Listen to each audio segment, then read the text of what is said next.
Bonjour, bienvenue pour la correction de l'évaluation de la semaine dernière. Nous allons donc commencer par l'exercice 1, qui était des formules du cours à rappeler. Vous avez cette formule-là qui permet de calculer la distance entre deux points. L'abscisse du milieu de AB est donnée par cette formule-là, et l'ordonnée du milieu de AB est donnée par cette formule-là. Ce sont des formules qui pourront être utiles pour la suite de l'évaluation, donc ça serait important d'avoir pu les ressortir. Pour l'exercice 2, on demande si la situation géométrique qui correspond à une symétrie centrale est bien vérifiée. Pour être bien sûr et pour éviter les erreurs, je conseille de faire une figure sur une feuille à carreaux. Et on pourrait avoir l'impression qu'effectivement R est bien le symétrique de S par rapport à T, et on va donc chercher à montrer que T est le milieu du segment RS. Pour ça, on utilise la formule qu'on a vue précédemment pour trouver l'abscisse du milieu de RS. On trouve -2. On calcule aussi l'ordonnée du milieu de RS, on trouve 1, on constate que ça correspond exactement au point T, donc on a bien montré que T est le milieu de RS, et ainsi on a bien montré que R est le symétrique de S par rapport à T. Il y a une deuxième question qui demande est-ce que le point U est bien sur le cercle de diamètre RS? Une bonne idée pour trouver l'inspiration, c'est de tracer le cercle. Et on constate que U semble bien être sur le cercle, mais il va falloir le démontrer.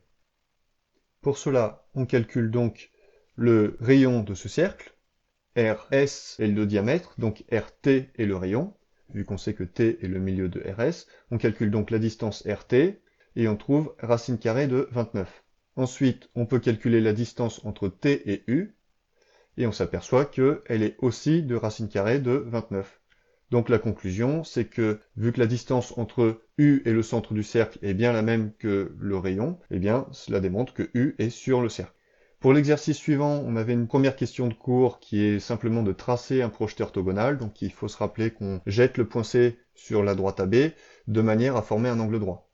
Pour la deuxième question, ça va nous servir pour construire un triangle rectangle et poser un problème de trigonométrie. On connaît donc une distance, la distance entre A et C, et je ne connais pas les angles HAC et HCA, mais je sais que le cosinus de l'angle HAC vaut 0,9 et que le sinus de cet angle vaut 0,45 à peu près.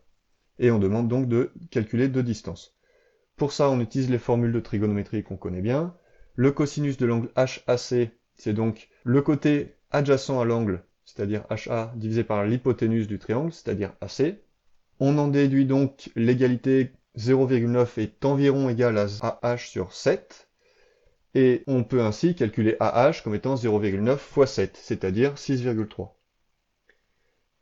De même, on peut utiliser le sinus de HAC qui est égal à HC sur AC. On déduit que 0,45 est égal à HC divisé par 7, et ainsi je peux déduire que HC est environ égal à 0,45 fois 7, c'est-à-dire à environ 3,15. Alors, une remarque intéressante, on a une incompatibilité entre les valeurs de cet énoncé et ce qu'on a vu dans le cours, à savoir, il faut que le carré du cosinus plus le carré du sinus soit toujours égal à 1. Effectivement, ici, si je calcule 0,9 au carré plus 0,45 au carré, je trouve 1,0125. J'ai décidé d'arrondir les valeurs exactes pour que l'énoncé soit un peu plus facile, mais vu la situation actuelle, en fait, il faudrait mathématiquement avoir le cosinus dans cette situation de l'angle HAC qui est égal à 2 sur racine carrée de 5 et le sinus de HAC qui est égal à 1 sur racine carrée de 5. Pour l'exercice 4, je conseille toujours d'utiliser une feuille à carreaux pour tracer une figure, histoire de se donner des idées et de vérifier qu'il n'y a pas d'erreur. Pour démontrer qu'un quadrilatère est un parallélogramme, la méthode la plus facile, connaissant les coordonnées des 4 points, c'est de chercher les milieux des deux diagonales et de comparer les coordonnées qu'on trouve. Ici, les deux diagonales sont donc JK et OE, et le milieu de la première diagonale, on peut calculer ses coordonnées, on trouve moins 1,5 en abscisse et 5,5 en ordonnée.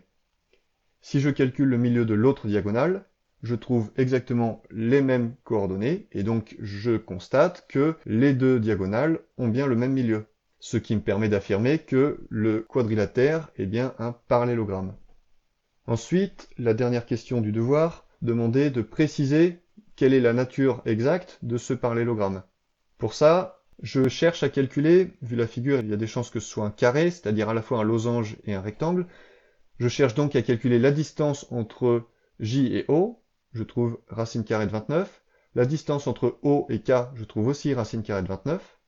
Et donc, nous avons un parallélogramme qui a deux côtés adjacents de même longueur. C'est une propriété qui permet de démontrer que JOKE est un losange. Ensuite, si je cherche à montrer que c'est un carré, il va falloir que je montre qu'en plus d'être un losange, c'est aussi un rectangle. Et pour ça, je calcule la diagonale JK, et je trouve que la distance entre J et K est racine carrée de 58. Alors j'ai choisi JK car avec JO et OK, on a trois côtés qui appartiennent à un même triangle. Et donc je vais pouvoir essayer d'utiliser la réciproque du théorème de Pythagore. Et ici on a bien l'hypoténuse potentielle qui est JK, qui élevé au carré donne 58, et la somme des carrés des deux autres côtés qui vaut aussi 28. Donc la réciproque du théorème de Pythagore me permet d'affirmer que le triangle JOK est rectangle en haut. Nous avons donc un parallélogramme qui a un angle droit, ça ne peut donc être qu'un rectangle. Et nous avions déjà démontré que c'était un losange, donc un rectangle qui est aussi un losange, c'est forcément un carré. Et voilà qui finit ce devoir. À bientôt.